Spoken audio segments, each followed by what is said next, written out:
Hola hermanos, buenos días. Un gusto de saludarles en esta mañana. Los voy a invitar que incline su rostro. Vamos a orar antes de dar comienzo a la enseñanza del día de hoy. Padre Santo, te agradecemos nuevamente por este tiempo que nos concedes de poder estar conectados para seguir siendo instruidos por tu palabra. Te damos gracias por el estudio de esta serie de la carta de Pablo a los tesalonicenses, que tan útil y tan provechosa siga para nuestra vida hasta ahora y que sin lugar a dudas seguirá siendo provecho, como es el estudio de cada pasaje de tu palabra. Te rogamos en esta mañana que tú alivies nuestra mente, nos ilumines, para poder, Dios amado, comprender la verdad de tu palabra y aplicarla a nuestra vida y de esa manera poder glorificar tu nombre. Enséñanos, redargúyenos, intrúyenos en justicia para estar enteramente preparados, Dios amado, a través de la enseñanza del día de hoy. Y que tu nombre sea glorificado a través de esta exposición, Dios bendito. Te rogamos, Señor, todo esto a través de tu Hijo Jesús, nuestro Salvador. Amén. Bien, hermanos, el día de hoy vamos a estar estudiando el pasaje del segundo capítulo de la primera carta a los tesalonicenses, del versículo 17 al 20. Primera carta de Pablo a los tesalonicenses, capítulo 2, versículos 17 al 20. Mientras usted busca el pasaje para que lo leamos antes ya entrar de lleno al estudio versículo por versículo, yo le comento que el título del sermón del día de hoy se llama Un anhelo, un estorbo, una esperanza. Un anhelo, un estorbo, una esperanza. Y dice, 1 Tesalonicenses capítulo 2, versículos 17 al 20. Pero nosotros, hermanos, separados de vosotros por un poco de tiempo, de vista pero no de corazón, tanto más procuramos con mucho deseo ver vuestro rostro. Por lo cual quisimos ir a vosotros, yo Pablo, ciertamente una y otra vez, pero Satanás nos estorbó. Porque ¿cuál es nuestra esperanza, o gozo, o corona, de que me gloríe? ¿No lo sois vosotros delante de nuestro Señor Jesucristo en su venida? Vosotros sois nuestra gloria y gozo. ¿Quién no ha tenido, hermanos, como en un pensamiento de memoria, ¿no? Rebobinando un poco la película, como se dice? ¿Quién no ha tenido la experiencia de ver a un niño, ya sea propio o de algún familiar o quizá en alguna tienda, en el supermercado, deseando alguna cosa, pidiéndosela a sus papás, por ejemplo? Un dulce, un juguete o cualquier otra cosa que al niño le haya parecido muy interesante y un objeto finalmente del deseo del niño. Yo creo que de cierta manera todos la hemos tenido, todos hemos tenido esa experiencia y de cierta manera nosotros mismos también nos hemos visto enfrentados a situaciones así donde deseamos alguna cosa, alguna ropa, alguna prenda de vestir, algún calzado, algo más importante, quizá una casa, un vehículo, algo más tecnológico, un computador, un celular, cosas que están de moda en esta época. Y nos hemos visto enfrentados a esta situación de desear algo. El punto es, ¿cuál es nuestra reacción, hermanos, frente al no poder cumplir ese anhelo o ese deseo que tenemos?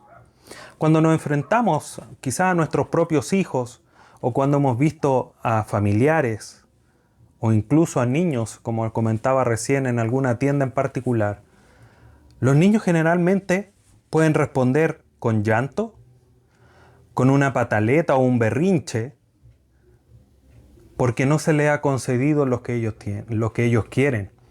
Es muy extraño ver a un niño que frente a la no posibilidad de tener lo que él desea, él se quede tranquilo y feliz. Generalmente, lo habitual, si es que no siempre, es que haya una situación complicada de un llanto, de una, como digo, una pataleta o un berrinche. Desde nuestro punto de vista quizás no lloramos, o a lo mejor puede que sí, dependiendo cuán fuerte sea el deseo. Pero sí nos desanimamos. Sí decae nuestro ánimo porque no se ha podido cumplir el deseo. Pablo, el autor, como el líder del equipo misionero y el líder en el escrito a los tesalonicenses de esta carta está pasando por una situación similar. Lo acabamos de leer. Él tiene un deseo. Él anhela ver a sus hermanos, pero no ha podido, en medio de todas esas persecuciones, de esas situaciones difíciles, no ha podido cumplir su deseo. No ha podido concretar ese anhelo tan profundo que tiene en su corazón. ¿Cómo respondió Pablo frente a esa situación? Bueno, es lo que vamos a aprender el día de hoy. Es cómo vamos a culminar el sermón del día de hoy. Y es finalmente lo que nosotros nos va a enseñar cómo es que debemos de vivir frente a situaciones de posibles frustraciones por no poder cumplir un deseo. Como una aplicación muy práctica, muy concreta. Pero vamos a ver algunas más en el desarrollo de la enseñanza del día de hoy. Así que para poder ya entrar de lleno vamos al versículo 17, que comienza diciendo: pero nosotros, hermanos, separados de vosotros por un poco de tiempo. Como lo vimos la semana pasada, la iglesia ahí en Tesalónica estaba siendo una iglesia que era una iglesia imitadora, estaba copiando las cosas buenas, por supuesto, de las iglesias que estaban en Judea. Las iglesias en Judea estaban siendo perseguidas, sufriendo muchas situaciones complicadas. La iglesia en Tesalónica estaba viviendo situaciones complejas igual, de persecución, de acusaciones, de ser llevados presos incluso. Pero aún así imitaba las cosas buenas, se mantenía fiel al Señor. Y además era una iglesia ejemplar, como lo vimos en los estudios del capítulo 1. Entonces ser una iglesia es una iglesia modelo finalmente para cualquier iglesia que estén haciendo y también iglesias que lleven muchos años. Todo eso a pesar de todas esas dificultades. Porque frente a dificultades muchas veces tendemos a relajarnos, o no necesariamente a relajarse, pero sí a no tener deseos de batallar, como que se acaban las fuerzas. A pesar de eso, la iglesia en Tesalónica, con persecución y momentos difíciles que debía enfrentar, se mantenía firme, fiel, con una buena recepción de la palabra. A esos factores que ya hemos visto, que hemos mencionado, se agrega un factor más, que es la ausencia de quien había dado, por decirlo en términos futbolísticos, el puntapié inicial de la iglesia. Pablo y su equipo misionero, quienes las acompañaban, Silas y Timoteo, habían estado con ellos, le habían predicado el evangelio, pero estuvieron muy poco tiempo, o mucho menos de lo que ellos mismos hubiesen querido estar con los hermanos en Tesalónica.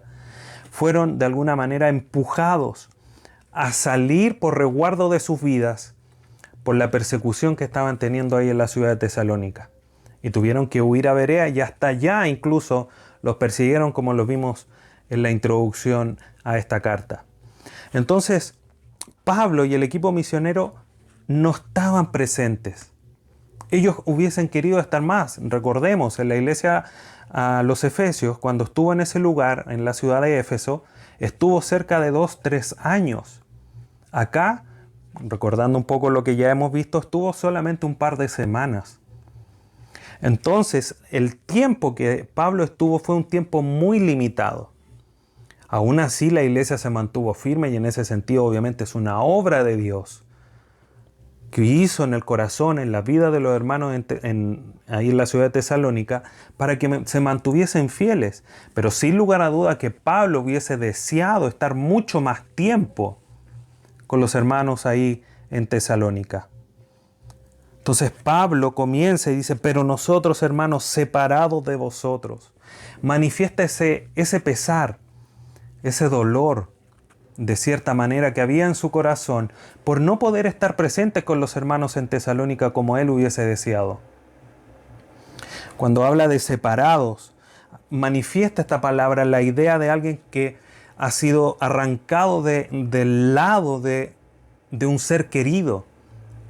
Lo lleva incluso al pensamiento de ser huérfanos. Es como que Pablo dijese: estoy huérfano de ustedes por esa separación que él tenía. A esa comparación, a ese ejemplo lo lleva a la situación que está viviendo de separación física que está viviendo con los hermanos en Tesalónica. Pero Pablo también manifiesta no solamente este pesar de estar separados de ellos, pero también manifiesta una esperanza por un poco de tiempo. Su anhelo, ya empieza Pablo a mencionar, como lo vamos a ver en un momento más, comienza a manifestar esa intención de que esta separación sea lo más breve posible. Él quiere estar. Los hermanos están pasando situaciones difíciles, no podemos dejar esa idea de lado, que es la que viene mencionando Pablo aquí en este segundo capítulo. Están pasando momentos difíciles, persecuciones, acusaciones, cárcel. A eso aumenta no solamente las dificultades de la iglesia, sino que el deseo de Pablo de estar con los hermanos para poder quizás animarles, seguir enseñándoles la palabra de Dios, estar con ellos, consolarlos. Y ese es el deseo de Pablo. Pero nosotros, hermanos, separados de vosotros por un poco de tiempo. Pablo quiere estar. Pablo desea estar con los hermanos.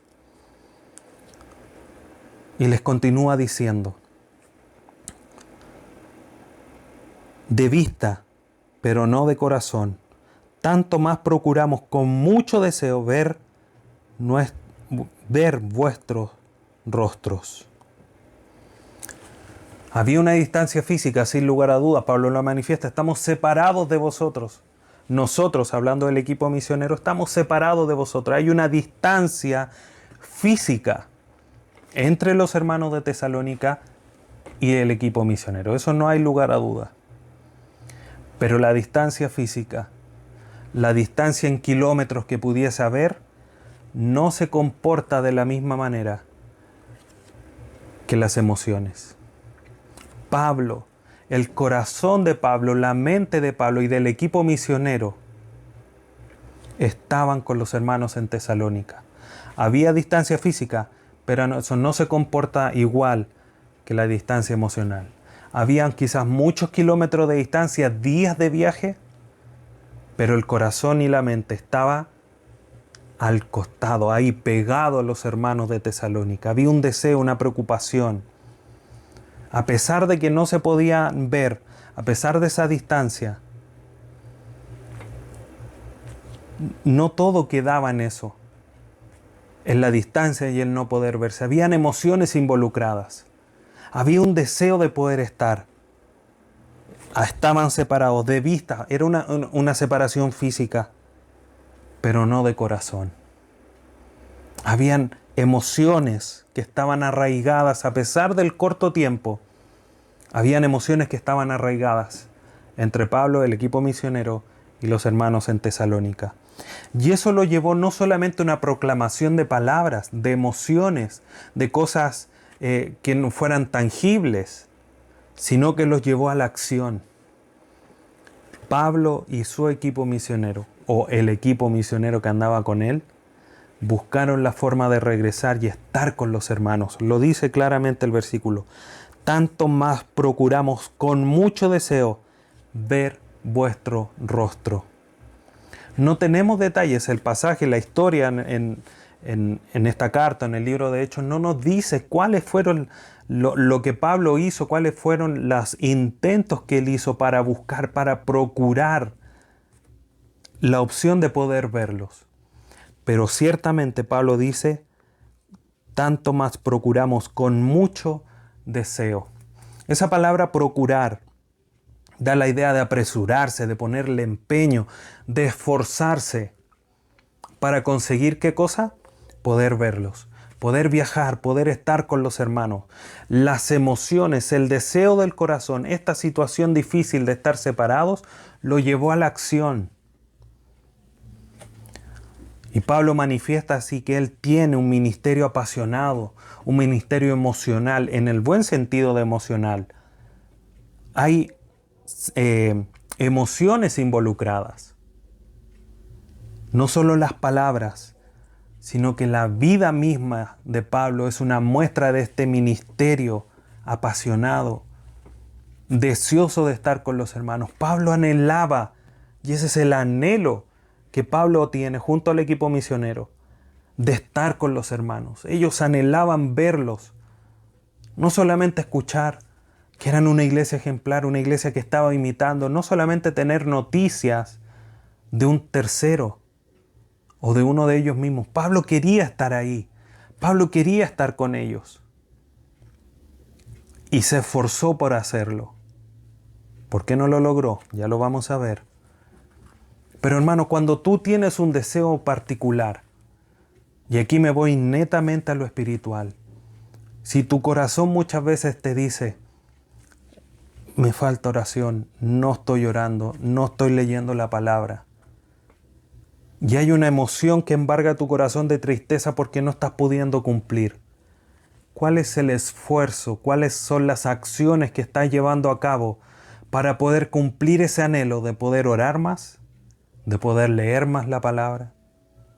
Por poner un par de ejemplos. ¿O solamente te quedas en las emociones?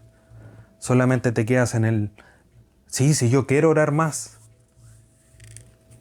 Pablo aquí manifiesta, hay un deseo espiritual de querer estar con los hermanos. Hay una necesidad, Pablo entiende que es necesario estar más tiempo con ellos para poder enseñarles muchas más verdades bíblicas o muchas más verdades doctrinales de Dios. Y quiere estar con ellos. Entiende que hay una necesidad y lucha por ello. Ahora, hago un paréntesis. Hermano, esto no quiere decir que tú quieres un auto, empieces a luchar para conseguir un auto. Aquí el norte es buscar el reino de Dios y su justicia. Eso tiene que ser el norte. Lo que nos haga falta para vivir en esta tierra, Dios lo va a suplir. Porque claramente nuestra carne tiende a pensar y a enfocarse en las cosas materiales. Voy a conseguir una casa, voy a conseguir un vehículo, voy a conseguir esto aquí, esto allá. Cuando hablamos de esfuerzo, cuando hablamos de batallar, cuando hablamos de anhelo o deseo, lo primero que se nos viene a la mente es, voy a conseguir esto, voy a conseguir aquello en cosas materiales. No digo que todos, pero habitualmente eso es lo que sucede. Tenemos que enfocarnos en las cosas espirituales. Dios está pronto a venir. En la espera de su inminente regreso, o de su regreso inminente, como recita el título de esta serie de la carta a los tesalonicenses. ¿Tú anhelas la venida de Cristo? ¿Ese regreso inminente? Si lo deseas, ¿qué estás haciendo para estar listo para su venida? Pablo anhelaba a los hermanos y se estaba esforzando, poniendo empeño, se estaba esforzando para poder suplir esa necesidad que había en su corazón y que entendía también que los hermanos ahí en Tesalónica tenían de poder seguir siendo enseñados y animados en medio de las situaciones difíciles. Samuel Pérez Millos comenta lo siguiente: era un continuo anhelar y suspirar por la compañía de sus amados hermanos en Tesalónica, que habían tenido que dejar debido a las circunstancias adversas provocadas por los adversarios del Evangelio. Ahora, si lo llevamos a ese terreno particular, ¿cómo están tus deseos de estar con tus hermanos de tu iglesia local?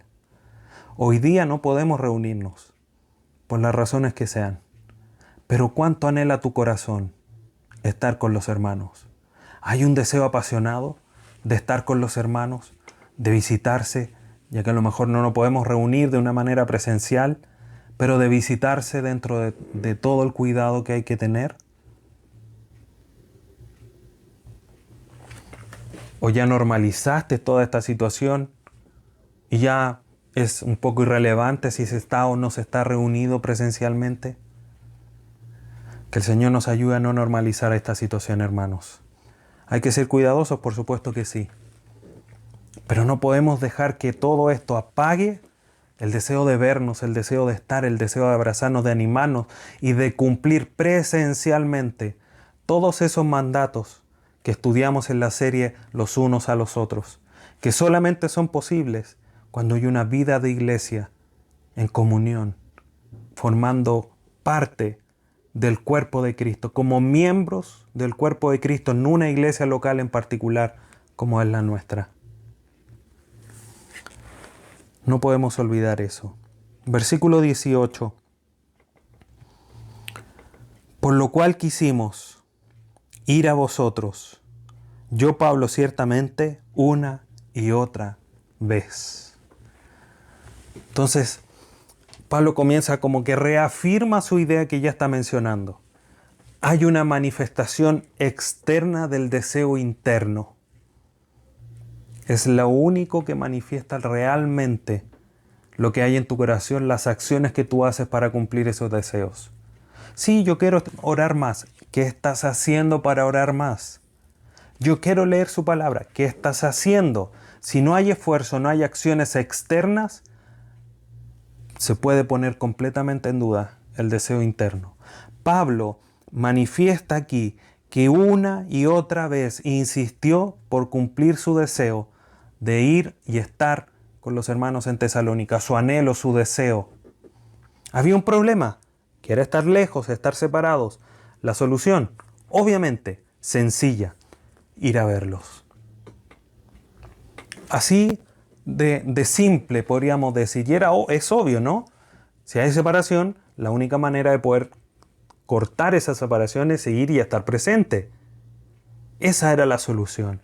Pablo se esforzó una y otra vez. Hubo intentos. Y hasta aquí podríamos preguntarnos, pero ¿qué pasó? Si hubo tantos intentos, ¿por qué de todos esos intentos Pablo no pudo llegar a Tesalónica? Y Pablo da la respuesta a esta pregunta. Pero antes de llegar a eso, Pablo manifiesta esa pasión, ese deseo de concretar el anhelo que había en su corazón. No solamente se queda en palabras, y eso nosotros tenemos que comprenderlo, entenderlo y ponerlo en práctica, hermanos. Si nosotros tenemos deseos espirituales, y voy a dejar un poco al lado la oración y la lectura de su palabra porque son hábitos que el Hijo de Dios debe tener cultivados ya hace mucho tiempo. Por ejemplo, si nace en nuestro corazón el poder ayudar a un hermano, ¿nos quedamos con el deseo? ¿O que Dios nos ponga al hermano delante? ¿O llamamos, hermano, ¿cómo estás? ¿Tienes alguna necesidad? Hay una carga en mi corazón de ayudarte. ¿Necesitas algo? ¿Qué acción estás llevando a cabo? Como veíamos la semana pasada, por poner otro ejemplo. ¿Hay el deseo, la pasión, el anhelo de proclamar la verdad de Cristo a aquellos que no la conocen? Si la hay,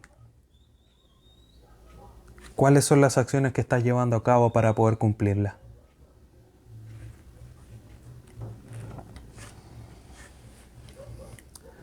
Pablo fue insistente en cumplir el deseo de estar con los hermanos. Lamentablemente nosotros muchas veces decimos voy a hacer esto y al primer intento no resultó y ahí quedamos, tirados en el camino, botados, a medio caminar. No alcanzamos ni siquiera a avanzar la mitad para llegar al cumplir la meta de nuestro anhelo, nuestro deseo. Pablo insistió. Todo el equipo quería regresar, pero Pablo tiene un deseo más en particular. A pesar de que lo hace muy personal en esta primera parte del versículo, por lo cual quisimos, aquí lo hace en plural, quisimos ir a vosotros. Yo, Pablo, ciertamente una y otra vez, yo fui más insistente, pero los demás también querían estar. Yo fui más insistente. Pero hay un pero. Hay una razón de por qué estas insistencias de una y otra vez no se pudieron cumplir.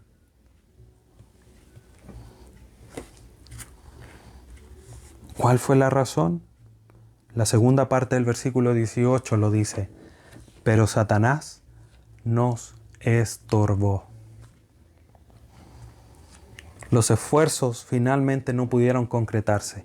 Todas las insistencias no pudieron ver resultados positivos de estar con los hermanos. Satanás impidió que eso fuese llevado a cabo. El adversario logró su cometido. Y él siempre ha querido la destrucción, la división, la separación. Juan 10:10 dice, el ladrón no viene sino para hurtar, matar y destruir.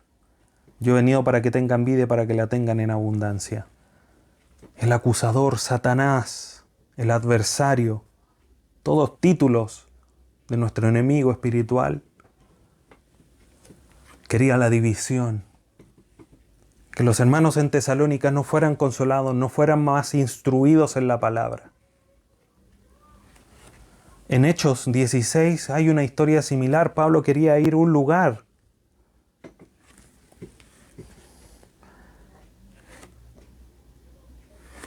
Quería ir a Macedonia, pasó por distintos lados, pero no pudo. El Espíritu Santo no se los permitió. ¿Y cómo es que podemos determinar entonces? Porque en Hechos dice, el Espíritu no les permitió. Aquí Pablo claramente dice, Satanás nos estorbó. Los teólogos indican de alguna manera que hay algo que nosotros aquí no podemos saber porque no hay mayor información en la carta. Y que quizás hubo cosas sobrenaturales que Pablo logró visualizar y que no manifiesta en la carta para entender que era Satanás. Pero para nosotros, hermanos, como lección, debemos comprender que cualquier cosa que no nos ayude a cumplir la voluntad de Dios es un estorbo de Satanás. Dios no va a permitir que su palabra, que sus propósitos se cumplan en nosotros. Satanás los puede impedir, pero es ahí donde nosotros debemos comprender que es un estorbo de Satanás para que lleguemos a la meta y no una indicación de Dios que no debemos hacer eso. ¿Me explico? Por ejemplo, voy a comprarme un vehículo, pero ese vehículo en mi corazón, yo tengo el deseo de poder transportar a los hermanos, que sea de bendición para la iglesia. Estoy poniendo un ejemplo, quizás no sea el mejor, pero espero ser concreto para que me entiendan la idea, hermano. Y con ese vehículo yo quiero bendecir la obra, bendecir a los hermanos. Y Satanás quizás me pone estorbos para que yo no pueda cumplirlo, para que no pueda ser de bendición para mis hermanos, para la iglesia local. ¿Cómo voy a saberlo eso? Obviamente, a buenas y a primeras yo no tengo cómo saberlo. Pero es aquí donde entra a jugar, y hermanos, y esto aunque suene repetitivo, es la realidad. Es la oración, el conocimiento de la palabra de Dios, lo que determina que finalmente nosotros estamos haciendo no la voluntad de Dios. En cosas que quizás la palabra de Dios no nos da muchas luces. La palabra de Dios no nos dice, cómprate un vehículo, por ejemplo. O cómprate una casa. No lo dice. Es ahí donde la comunión que tengamos con Dios es la que nos va a alumbrar en las decisiones que nosotros debemos de tomar. En el ejemplo que estoy dando, no tenemos claridad de un versículo bíblico que me diga, mira, aquí Dios dice que tengo que comprarme un auto. Pero sí, yo voy a poner ese vehículo, ese bien material incluso, que puede ser una casa, puede ser cualquier cosa, para el beneficio de la obra de Dios. Tengo que luchar para que se cumpla. Y es en el camino que yo voy a poder determinar. ¿Fue el Espíritu porque finalmente yo no lo voy a ocupar para eso, por ejemplo? ¿O Satanás que me está estorbando para que no se cumpla ese propósito? Obviamente un ejemplo quizás más claro es una aplicación de la palabra, donde me dice, amaos los unos a los otros o perdonaos. Si hay situaciones que me estorban para perdonar a un hermano, eso es un estorbo de Satanás. Porque hay un mandato bíblico que me muestra la voluntad de Dios, que es perdonar o amar a un hermano. Ese no es el Espíritu Santo. Entonces, queridos hermanos, debemos recordar, porque esto de alguna manera nos puede desanimar, nos puede llegar a una instancia, como decía al inicio, de una frustración, a un niño que llora porque no pudo cumplir su deseo, a los adultos un desánimo. Pero queridos hermanos, nosotros no podemos olvidar que todo lo que Satanás haga está siempre bajo el abrigo de la soberanía de Dios. Tenemos la historia de Job, conocida por todos. Satanás solamente pudo tocar, Satanás, sus bienes, a Job, sus bienes materiales, parte de su salud, porque Dios se lo permitió. En el caso de Daniel, en el capítulo 10, algo similar. Hubo una lucha, hubo una resistencia, pero porque Dios lo permitió, para que llegase la ayuda que se requería. Entonces, queridos hermanos, cuando tú estás luchando por cumplir la voluntad de Dios y hay un estorbo para cumplir una voluntad precisa que la palabra de Dios dice, eso es un estorbo de Satanás. Tú tienes que seguir luchando, tienes que seguir insistiendo para cumplir esa voluntad de Dios, claramente determinada en su palabra, porque es un estorbo de Satanás. ¿Por qué Dios lo está permitiendo? ¿Para fortalecer tu fe? Puede ser. ¿Para ver que aprendas insistencia? ¿Para que aprendas paciencia? Todo Dios lo ocupa con un determinado propósito y permite situaciones como esta, como el estorbo de Satanás, para que nuestras vidas sean fortalecidas.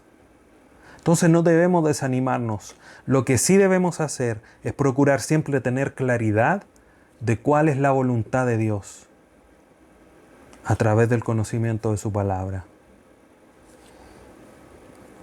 Ahora, antes de pasar al siguiente versículo, es interesante, hermanos, que notemos algo muy importante. Pablo no tiene, y lo relata tan abiertamente aquí en la carta a los hermanos, no tiene mayor problema en reconocer que ha sido estorbado por Satanás. Cualquiera podría haber dicho, pero Pablo, tú eres Pablo. Hoy día nosotros decíamos, tenemos una gran consideración hacia nuestro hermano Pablo. Pero estorbó a Pablo, ¿qué más me espera a mí? Si a Pablo lo estorbó y no pudo concretar el deseo de estar con los hermanos en Tesalónica, ¿qué me espera a mí? Pero eso, hermanos, debemos notar. No solamente esta humildad de Pablo al reconocer que ha sido estorbado por Dios, no como hoy día los falsos maestros que ni mencionan algún estorbo, ni mencionan alguna debilidad. Pablo menciona, fue estorbado por Satanás, no pude cumplirlo, o no he podido cumplirlo. En otros pasajes dice, mas me glorío en mis debilidades. Pablo no era un superhombre, pero sí era alguien que tenía mucha fe. Y en ese sentido, este estorbo de Satanás no afectó su fe, ni tampoco afectó su autoridad apostólica.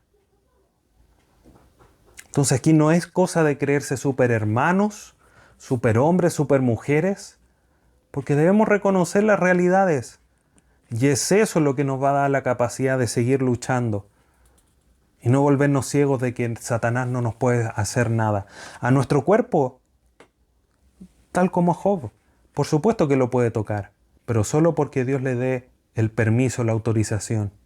Pero mi alma está guardada con Cristo en Dios. Esa no la puede tocar. Lo demás lo puede deshacer completo. Pero mi alma, esa va a estar en la eternidad. Y esa tiene que ser nuestra seguridad.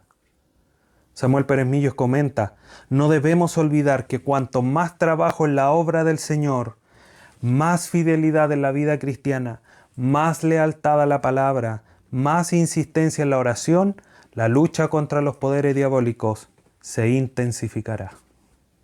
Y es la realidad, hermanos. No podemos desconocerlo. Recordemos el pasaje que vimos la semana pasada. El que quiera vivir piadosamente en Cristo, padecerá persecución. No solamente de este mundo, sino que también de los poderes malignos espirituales, los poderes de Satanás. ¿Ese es un motivo para desanimarse? Por supuesto que no.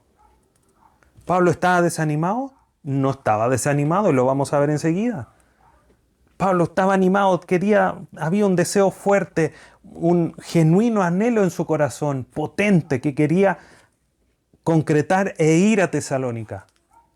Pero Satanás lo estorbó. ¿Cuál fue el resultado? Había un anhelo, hay un estorbo. Pero como dice el título de este sermón, un anhelo, un estorbo, pero también hay una esperanza. Pablo continúa diciendo en el versículo 19, Porque, ¿cuál es nuestra esperanza o gozo o corona de que me gloríe? A ver, Pablo, espérate. Podríamos pensionarle y decirle, Pablo, ¿qué sucede? A ver, tú estás hablando que quieres ir y que has sido estorbado. ¿A qué viene esta pregunta? Pablo aquí comienza a detallar las razones de alguna manera de su visita, pero también a darle aliento a los hermanos. Queridos hermanos, yo quiero estar con ustedes, pero he sido estorbado por Satanás. Pero no pierdan de vista lo siguiente. No hay desánimo aquí. Por supuesto que puede haber dolor, puede haber tristeza por no poder cumplir el deseo. Y eso es genuino, es permitido, es lo normal. Pero no el desánimo que nos bote a tierra y que nos deje sin tener ningún atisbo de fe, ni seguir esforzándonos por cumplir el deseo espiritual que tengamos. Para Pablo, los hermanos ahí en Tesalónica eran su esperanza, su gozo, su corona. Términos que finalmente lo que manifiestan en conjunto es el éxito ministerial que Pablo quería tener o estaba teniendo. Cito dos pasajes rápidamente. Filipenses 4:1. Así que, hermanos míos, amados y deseados, gozo y corona mía. Mire cómo llama a los hermanos ahí en Filipo. Gozo y corona mía. Primera carta a los Corintios 15:31. Os aseguro, hermanos, por la gloria que de vosotros tengo en nuestro Señor Jesús, que cada día muero. La gloria que de vosotros tengo en nuestro Señor Jesucristo. Aquí no se trata de gloria desde un punto de vista de orgullo, queridos hermanos, sino de una glorificación del Señor. Pablo lo manifiesta en otra carta. En la primera carta a los Corintios, capítulo 1, versículo 31, dice, para que como está escrito, el que se gloría, gloríese en el Señor. Pablo le está diciendo a los hermanos en Tesalónica, ustedes son mi esperanza. ¿Qué esperanza? La vista de la gloria venidera y disfrutar de la herencia junto a los hermanos. Esa es mi esperanza de que hoy día no podemos estar juntos. Hoy día no los puedo visitar, estoy siendo estorbado. Pero tengo una esperanza, que si no se cumple aquí, vamos a estar juntos allá. Noten cómo Pablo está dándole un giro a este deseo, a esta quizás frustración de no poder estar siendo estorbado. Hermanos, ustedes, a pesar de que no puedo estar, ustedes están padeciendo persecución, pero tengan este punto de vista. Esperanza. Vamos a estar en la eternidad gozando completamente la herencia que tenemos en nuestro Señor Jesús a través del Espíritu Santo. Pero también gozo. Y ese gozo va a alcanzar su más alto nivel cuando se vean a los escogidos de Dios llegando a la presencia perpetua de Dios y del Señor Jesús. ¿Qué gozo va a ser para todos aquellos que han ministrado a personas que no conocían al Señor y que se han convertido y de verlos llegar a la presencia de Dios? Aquel que tú le compartiste el Evangelio y que quizá hoy día tú no tienes la más mínima idea que se haya convertido, pero que llega a la entrada del cielo, ¿tú crees que a lo mejor no te va a dar gozo de verlo? Aquel caballero del negocio, del colectivo, el de la micro, el vecino, que no tenías idea, pero que cuando llega a la presencia perpetua del Salvador, va a traer gozo. No gozo para ti, porque decir, mira, cumplí. Llegó uno por mí. No, porque el propósito de Dios con él se cumplió. Y está en la presencia de Dios. Pero también corona. Y cada quien va a recibir una recompensa según sus obras. Y Pablo quiere que ellos, y entiende y sabe finalmente, que los hermanos en Tesalónica van a hacer la prueba que Pablo cumplió su ministerio de buena manera. Fue mandado a los gentiles a predicarles. Cuando lleguen gentiles allá, Pablo va a decir, aquí está mi trabajo. Ellos son la muestra que pude cumplir con el ministerio que Dios me dio. La gloria es para Dios. Recordemos ese pasaje de Apocalipsis donde los ancianos toman sus coronas y los ponen a los pies del Señor. Todo lo que de gracia vamos a recibir, las recompensas, las coronas, cuando lleguemos al cielo, todo aquello que nos sea dado de gracia, nosotros lo vamos a tomar para poder glorificar más a Dios. Esto no es una gloria en nosotros porque cumplí, porque mira al quien traje al Evangelio. No, es una gloria de poder ver glorificado el nombre de Dios a través del cumplimiento de sus propósitos, del ministerio que se nos ha entregado, de la predicación del Evangelio a aquellos que no lo conocen. El que se gloríe, gloríese en el Señor. Pablo se está gloriando en el Señor. Ustedes, le dice a Tesalónica, en una pregunta retórica, ¿cuál es nuestra esperanza o gozo o corona de que me gloríe? Una pregunta, ¿en qué me voy a gloriar? Y hace una segunda pregunta. ¿No lo sois vosotros delante de nuestro Señor Jesucristo en su venida? Hace una segunda pregunta retórica, dando un poco más de detalle a lo anterior. Dice, ¿quién va a ser? ¿Quién será mi gozo, mi esperanza? Y Pablo va enfocando. Ya no es una pregunta tan abierta. Le dice, ¿no van a ser ustedes?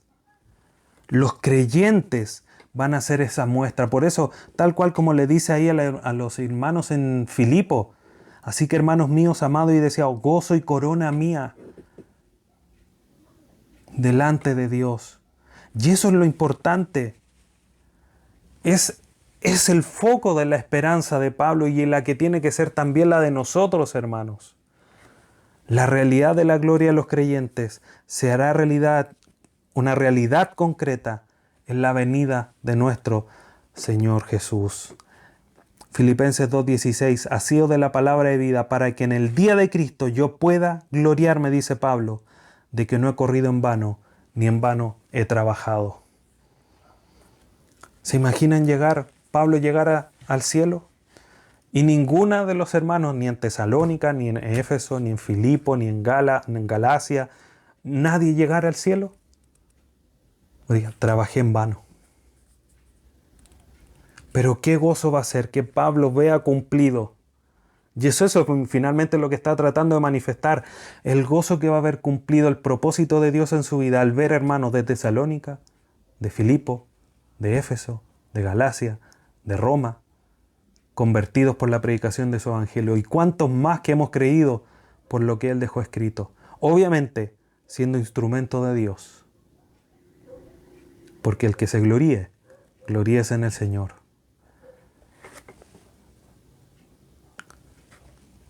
Entonces, queridos hermanos, aquí debemos notar que Pablo está teniendo el foco no en la situación difícil que está teniendo ahora de no poder estar con los hermanos o del estorbo que le está poniendo Satanás. Su foco está mucho más allá, en la venida del Señor. Ustedes serán mi esperanza, mi gozo, mi corona, no ahora, cuando Cristo venga. ¿En qué estás poniendo tus ojos ahora, hermano? ¿En la dificultad que tienes? ¿En la enfermedad que tienes? ¿En la situación difícil que tienes? ¿O en la esperanza de la venida de nuestro Señor Jesús?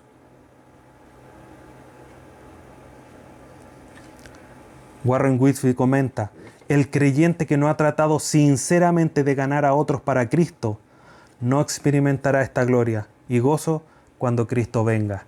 El gozo que tiene Pablo, que podamos compartir con Pablo, el de que otros se hayan convertido por la predicación del evangelio personal que uno haga.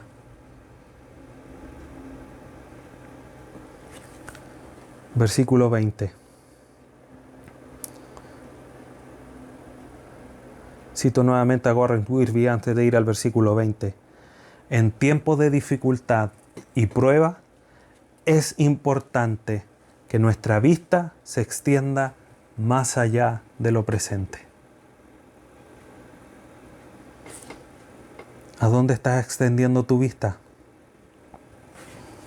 ¿A la situación difícil que mencionaba recién? ¿Al que no has predicado el Evangelio? ¿A la enfermedad? ¿A lo que pasó el año pasado? ¿A lo que pasó hace 30 años atrás? a cómo se viene la economía en 2-3 años más, la situación de la pandemia? ¿Dónde estás fijando tu vista? ¿O estás fijando tu vista más allá, en la venida de nuestro Señor Jesucristo? Pablo la estaba poniendo más allá. Por eso, a pesar de quizás del dolor y la tristeza que podía sentir de no poder estar con los hermanos en Tesalónica, había una esperanza mayor. Esto era una leve tribulación momentánea, como mencionan otros escritos. Había un gozo, una esperanza y una corona mucho mayor, que eran incluso parte de eso los hermanos en Tesalónica. Y después de estas dos preguntas, una general: ¿quiénes van a ser mi esperanza, mi gozo, mi corona? ¿No van a ser ustedes, la segunda pregunta, en la segunda venida del Señor? En el versículo 20 responde a esta pregunta y es muy directo y concreto, y finalmente es concreto, explícito en responder su pregunta, y le dice: vosotros sois nuestra gloria y gozo. Pablo enfatiza de una manera clara, concreta, lo que ya he mencionado. Los hermanos en Tesalónica son su gloria, su gozo, o en palabra en Filipos capítulo 4, su gozo y corona. Entonces hay una valoración profunda, real, de sus discípulos, de sus hermanos ahí en Tesalónica. Pero no porque ese fuera el foco de Pablo, sino que entiende que ellos son, como digo y insisto, hermanos, para que no se malentienda la idea, que ellos son la muestra de lo que Dios está haciendo.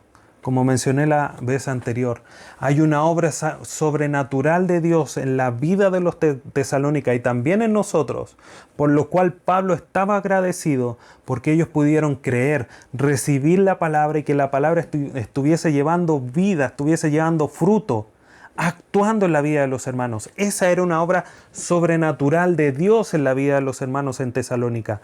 Por lo tanto, esa muestra era que Pablo estaba haciendo bien su pega. Estaba siendo un instrumento, se estaba consagrando a Dios y estaba siendo un instrumento de honra en las manos del Dios eterno, del Dios todopoderoso. Eso es lo que tiene Pablo en mente. Ahora, cuando tú estás en una situación difícil, ¿dónde está tu gozo? ¿Dónde está tu gloria? ¿Cumplir el propósito de Dios? ¿O en lo inmediato que no estás pudiendo cumplir el propósito? El anhelo, el deseo.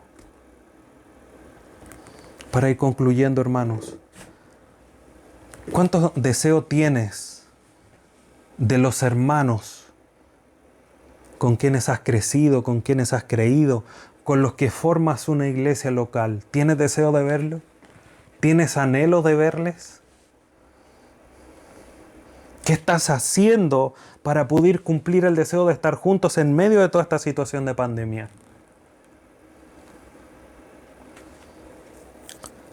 Todo creyente debe tener un deseo y una preocupación genuina por sus hermanos. Ay, no, pero es que este hermano aquí, este hermano allá, no, es que la otra vez me hizo no sé qué cosa, entonces prefiero que no. No, hermanos, eso no glorifica al Señor. O cuando estemos en el cielo decir: ay, pero ¿por qué llegó ese hermano? No me cae muy bien. No, hermanos, tenemos que ser deseosos. Hemos recorrido un camino juntos. ¿Cuánto nos queda por recorrer más adelante? Yo no lo sé. Creo que tú tampoco lo sabes. Pero lo que nos quede por recorrer juntos es para seguir creciendo, para seguir animándonos, para seguir cumpliendo con los principios los unos a los otros que hemos estudiado en nuestra serie. Todos esos mandatos para edificarnos, para crecer. Si el hermano te hizo o no te hizo algo, eso te sirvió para que tú crecieras y hoy día seas más maduro espiritualmente, o se haya puesto en relieve en una debilidad en la cual tú tienes que trabajar. ¿Estás agradecido por eso? ¿Has entendido eso? ¿O sigues dolido por algo que se hizo o no se hizo? Pablo, frente a ser estorbado, no entra en una depresión, sino que mira No lo inmediato, sino que mucho más allá, a la gloria venidera. Y insisto con esta pregunta ya para concluir. ¿Dónde está puesta tu esperanza, tu gozo, tu corona? ¿En lo de ahora? ¿En lo inmediato? Eso no significa que no debamos de luchar por las cosas instantáneas, de poder cumplir la palabra de Dios en este instante. Pero debemos siempre de mirar y estar a la espera de su inminente regreso.